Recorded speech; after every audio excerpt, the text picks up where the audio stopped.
আজ মুর্শিদাবাদ লোকসভা নির্বাচনে বিজেপি প্রার্থী গৌরীশঙ্কর ঘোষের সমর্থনে জনসভা করলেন রাজনাথ সিং। তিনি বাংলায় 3টি সভা করবেন। আজ প্রথম সভা মুর্শিদাবাদে, দ্বিতীয় সভা মালদা উত্তর এবং তৃতীয় জনসভা করবেন দার্জিলিংয়ে। তিনি গৌরীশঙ্কর ঘোষের সমর্থনে জনসভায় বলেন, আজ পুরো বাংলা অরাজকতার পরিবেশে, বাংলার আইন শৃঙ্খলা বলে কিছু নেই। সন্দেশখালীর যে ঘটনা তা মানবতার জন্য লজ্জা। এই বাংলার শিক্ষায়, রেশনে, আবাস যোজনায়, চাকরি ক্ষেত্রে সর্বত্র দুর্নীতি।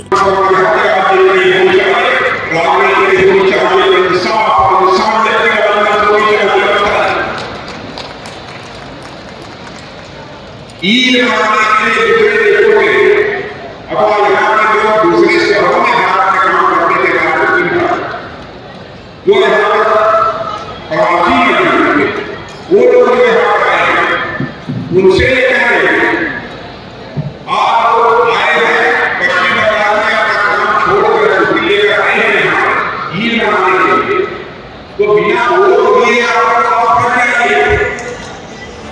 ফেরো রিপোর্ট, TV7 বাংলা।